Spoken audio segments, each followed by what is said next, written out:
अंतर्राष्ट्रीय संग्रहालय दिवस के अवसर पर शनिवार को राजधानी जयपुर सहित प्रदेश के सभी पर्यटक स्थल और म्यूजियम में सभी पर्यटकों का प्रवेश निःशुल्क रहा। सभी देशी विदेशी पर्यटकों का माला पहनाकर तिलक लगाकर राजस्थानी परंपरा से स्वागत भी किया। इसके अलावा प्रमुख पर्यटक स्थल पर राजस्थानी लोक कलाकारों की ओर से विशेष प्रस्तुति भी दी गई। इस दौरान जयपुर के सभी पर्यटक स्थल और म्यूजियम से देशी विदेशी पर्यटकों की काफी भीड़ रही और घोड़ी नृत्य में नाचते कूदते नजर आए। राजधानी जयपुर के आमेर महल, हवा महल, Albert hall, Jantar Mantar, Nahargarh fort से पर्यटकों का निःशुल्क प्रवेश रहा। इसके साथ सुबह से पर्यटकों का स्वागत सत्कार भी किया गया। सूरतगढ़ में विद्यालयों के ग्रीष्मकालीन अवकाश के दौरान बच्चों की मानसिक व शारीरिक प्रतिभा को उनकी रुचि के अनुसार निखारने के लिए हर्ष स्कूल सूरतगढ़ में 15 दिवसीय समर कैंप का आयोजन किया जा रहा है। इस समर कैंप में हर्ष स्कूल के बच्चों के साथ अन्य विद्यालयों में पढ़ने वाले बच्चे भी भाग ले रहे हैं। समर कैंप में योगा, एरोबिक्स, डांस, वैदिक गणित, calligraphy, skating, karate, mid brain activity आदि महत्वपूर्ण क्रियाओं के साथ शुरुआत की गई। समर कैंप का शुभारंभ विद्यालय चेयरमैन अनिल धानुका व त्वचा विशेषज्ञ डॉक्टर लोकेश अनुपानी ने किया। रायबरेली से खबर, जहां आईटीआई ग्राउंड पर इंडिया गठबंधन की संयुक्त सभा में मंच से कांग्रेस की पूर्व अध्यक्ष और रायबरेली की से सांसद रही सोनिया गांधी ने भावुक अपील की। सोनिया गांधी ने मंच से ही राहुल गांधी को रायबरेली वासियों को सौंपते हुए कहा मैं आपको अपना बेटा सौंप रही हूँ। दरअसल स्वास्थ्य कारणों से मैं सोनिया गांधी मंच पर तब पहुंची जब राहुल गांधी का भाषण चल रहा था। राहुल के भाषण के बाद सोनिया गांधी जब मंच पर पहुंची तो उनके बगल में राहुल गांधी किसी छात्र की तरह हाथ बांधकर खड़े हुए राहुल के बराबर में प्रियंका खड़ी हुई है। उस दौरान जब सोनिया ने बोलना शुरू किया तो किसी ने कल्पना नहीं की थी कि वो क्या बोलेगी।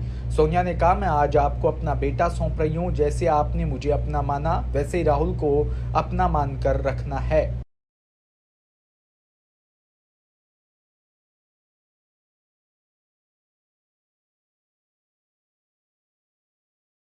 करतागण, रायबरेली के मेरे परिवारजनों, मुझे खुशी है कि आज काफ़ी समय के बाद आपके बीच आने का मौका मिला है। मैं हृदय से आपकी आभारी हूँ। आपके सामने मेरा सिर श्रद्धा से झुका हुआ है। 30 साल तक एक संसद आपने मुझे सेवा करने का अवसर दिया। ये मेरे जीवन की सबसे बड़ी पूंजी है। रायबरेली मेरा परिवार है। वैसे अमेठी भी मेरा घर है। न सिर्फ मेरे जीवन की कोमल यादें यहाँ से जुड़ी हुई हैं, बल्कि पिछले 100 साल से हमारे परिवार की जड़ इस मिट्टी से। सूरतगढ़ की ग्राम पंचायत में गलत तरीके से कार्रवाई। आवास फाइनेंस कंपनी द्वारा किसान हरिराम के घर को सीज करने को लेकर किसान नेताओं ने उपखंड अधिकारी सीता शर्मा से वार्ता कर फाइनेंस कंपनी के कर्मचारियों को मौके पर बुलाकर हरिराम के घर पर लगे ताले खुलवाए। इस मौके पर कॉमरेड शोपत मेघवाल, भाजपा किसान मोर्चा अध्यक्ष विष्णु तरड़, जिला परिषद सदस्य प्रतिनिधि राजेश भादू, सरपंच प्रतिनिधि सुरेंद्र गोदारा, विजयनगर प्रधान प्रतिनिधि गुरमीत कड़ियारा और पार्षद सुरेश बिश्नोई आदि मौजूद रहे। आपने मकान के ऊपर गलत कार्रवाई की, इसके बारे में इसकी अभी इन्वेस्टिगेशन चल रही है। हमने आगे मेल डाल रखा है। इन्वेस्टिगेशन पूरे होने के बाद में पता चलेगा कौन सा क्या है। लोन दिया उसमें मतलब ये मकान ये दिखाया गया था, यही दिखाया गया था मकान। इसी ये सब टाइम टू टाइम विजिट होती है, उसी टाइम यही मकान दिखाया गया था। या आपका कोई बैंक का कोई टारगेट था? नहीं, कोई बैंक का टारगेट नहीं है जी। तो कहेंगे जैसे आरोपी है वो आरोप लगा रहे हैं कि आपने पैसे लेकर ये लोन किया गया था। नहीं, कोई पैसे नहीं लेते नहीं है पैसे कोई। सभापति जी, जैसे अभी मतलब घर के ऊपर बैंक द्वारा लॉक लगाया गया था, सील किया गया था, बैंक ने ये मतलब गेट खोला, आज आप पहुंचे, आप क्या कहना चाहोगे इसको लेकर? ये सूरतगढ़ तहसील के गांव बोजेवाड़ा में एक ग्रामीण का आवास बैंक से लोन था। आज से 3 दिन पहले पुलिस बल का सहारा लेके और इस गरीब परिवार को घर से बाहर निकाल के और जबरन तालेबंदी कर दी थी। कल शाम से इस पीड़ित परिवार को लेकर हम सारे लोग सूरतगढ़ एसडीएम कार्यालय के सामने बैठे हुए थे और लगातार हमने इस बात का दबाव बनाया था कि ये कार्रवाई बैंक की और प्रशासन की अनुचित है। अगर आपको रिकवरी करनी है तो उन परिवारों से समझाइश करके अपने ऋण की वसूली करो। इस परिवार के अंदर जो बुजुर्ग महिला है, एक हार्ट पेशेंट है जो हॉस्पिटल के अंदर पड़ी हुई है, बच्चियां, पूरा परिवार है, वो इस कड़कड़ाती धूप के अंदर बाहर था। तो निश्चित तौर पर ये क्षेत्र के किसानों की जीत है कि अभी एसडीएम के साथ हमारी वार्ता हुई और यहाँ बैंक के कर्मियों ने आके और जो मकान सील कर रखा था उस मकान को खोल दिया। और आगे से भी हम बैंक को और प्रशासन को चेतावनी देना चाहते हैं कि इस तरीके की घटनाएं निश्चित तौर पर इलाके की जनता में रोष पैदा करती है। आप कार्रवाई करने से पूर्व जनता से समझाइश करके अपनी वसूली करें। बहुत बहुत धन्यवाद। भीलवाड़ा से खबर, जहां कोठड़ी थाना क्षेत्र का बहुचर्चित गैंगरेप भट्टी कांड में आज पोक्सो कोर्ट ने अपना फैसला सुनाया, जिसमें 9 आरोपियों में से 7 आरोपियों को दोष मुक्त कर दिया, 2 आरोपियों को दोषी माना है, जिन्हें सोमवार को सजा सुनाई जाएगी। दोष मुक्त आरोपियों को लेकर परिजनों ने आपत्ति जताई।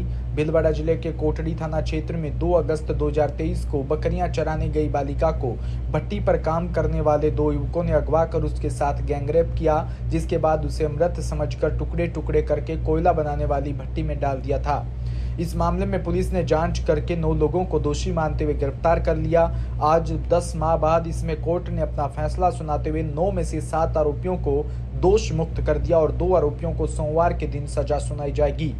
पोक्सो कोर्ट के स्पेशल पीपी महावीर सिंह किशनावत ने कहा कि 2 अगस्त 2023 को एक बालिका खेत पर बकरियां चराने गई थी। आरोपीगण वहां पर टपरियां बनाकर रहने वाले 2 युवक कालू और काना ने गैंगरेप किया। उसके बाद अन्य आरोपी आए और मारपीट कर उसे भट्टी में डालकर जिंदा जला दिया। आज इसमें कोर्ट ने फैसला सुनाया, जिसमें मुख्य दोषी कालू और काना को आरोपी माना, जिन्हें 7 आरोपियों को मुक्त किया है। उसके खिलाफ हम हाई कोर्ट में अपील करेंगे। इन दोनों दोषियों को कोर्ट द्वारा सोमवार को फैसला सुनाया जाएगा। वहीं मृतका की मां ने कहा कि हमारी तो मांग है उनको फांसी दी जाए। मेरी बेटी को जिस तरह से मारा गया उनको कड़ी सजा दी जाए और 7 को दोष मुक्त करने वालों के सवाल पर मां ने कहा हम इसका विरोध जताते हैं, उन्हें नहीं छोड़ना चाहिए।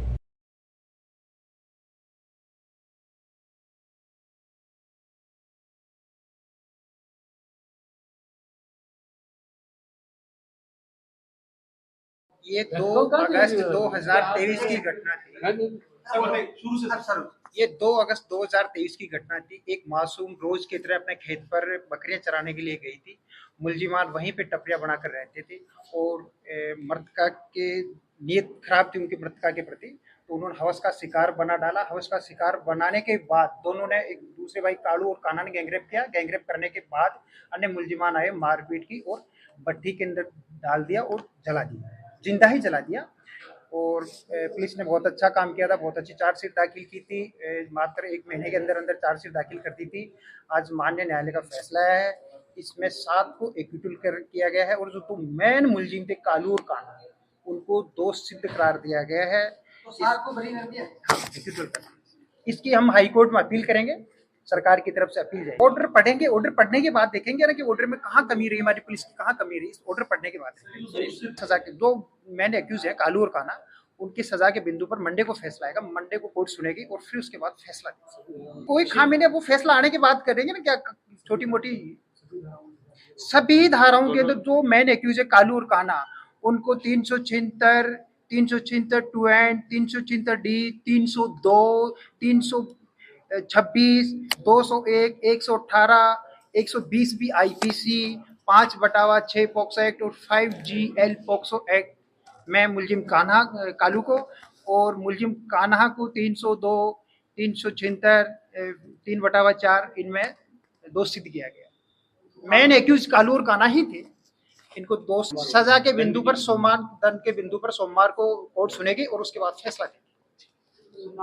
Mahavir Singh Kisnawat, special public prosecutor इस केस के लिए। मैं तो फांसी मांगता फांसी मांगता सरकार से। मेरी बेटी ने काट मार भट्टी में डाल दी, फांसी मकान को कह पे मन कोर्ट में पी फांसी दिलाओ। 9 जना हाँ साथ में अपने 2 मैन मार बालन किदा सरकार महसूस मैं वन छोड़ी तो मैं और कहते जब नहीं देता सा मारता मानी मारी वे मारे खग्यारी मारी वे तो पहली माँ को की गलती कर मेरी मान तो मारी हुई मैं सोच कौन मार काट भट्टी में डाल दी, फिर उन्होंने बाहर काट दिया।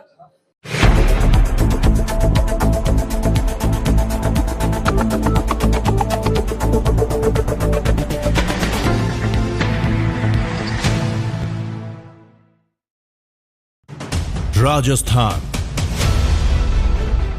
समृद्ध विरासत है इसकी शान, रंग बिरंगी पहचान। अलवर से लेकर जैसलमेर तक, श्री गंगानगर से लेकर प्रतापगढ़ तक, संपूर्ण राजस्थान को कवर करते हैं हम। राजस्थान